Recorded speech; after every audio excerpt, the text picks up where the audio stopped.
মাত্র সপ্তাহখানেক আগেই ২ আগস্ট রামুর রশিদনগরে ঘটে যায় এক হৃদয় বিদারক ঘটনা। গেটম্যানবিহীন লেভেল ক্রসিং পার হওয়ার সময় ট্রেনের ধাক্কায় দুমড়ে মুচড়ে যায় সিএনজি অটোরিকশা। যানটিকে টেনে হিচড়ে ১ কিলোমিটার দূরে নিয়ে যায় ট্রেনটি। এতে প্রাণ হারায় একই পরিবারের ৩ জন সহ চালক। প্রতিদিনই এই ট্রেন কখন আসে আন্দাজ করে পার হতে হয়। সিগন্যাল নেই গেটম্যান কিংবা ব্যারিয়ার।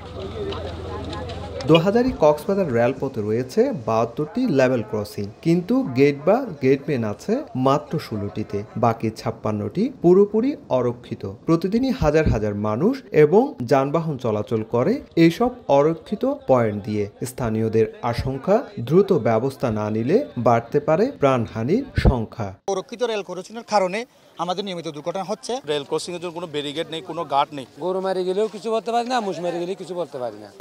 রেলের একজন লোক থাকা দরকার। জনগণ যদি সচেতন থাকে, তারা যদি একটু ধৈর্য ধারণ করে, একটু যদি সহিংস হয়ে ওঠে, তাহলে দুর্ঘটনাগুলো আমি মনে করি যে অনেকাংশেই এটাকে নির্মূল করা সম্ভব বা এগুলোকে লাগু করা সম্ভব। তবে রেল স্টেশনের মাস্টার বলছেন, জনসচেতনতা বাড়ানোই আপাতত একমাত্র ভরসা। যারা আপনার বাই রোড থেকে যারা আসে রেল লাইন ক্রস করে, তাদেরকে সচেতন হতে হবে। বাংলাদেশ রেলের পক্ষ থেকে জিআরবি, আরএনবি এই ধরনের ক্যাম্পিং প্রোগ্রাম বিভিন্ন স্টেশনে পরিচালনা করে।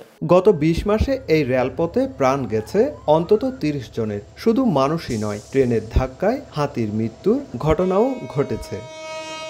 সুজাউদ্দিন রুবেল, সময় সংবাদ, কক্সবাজার।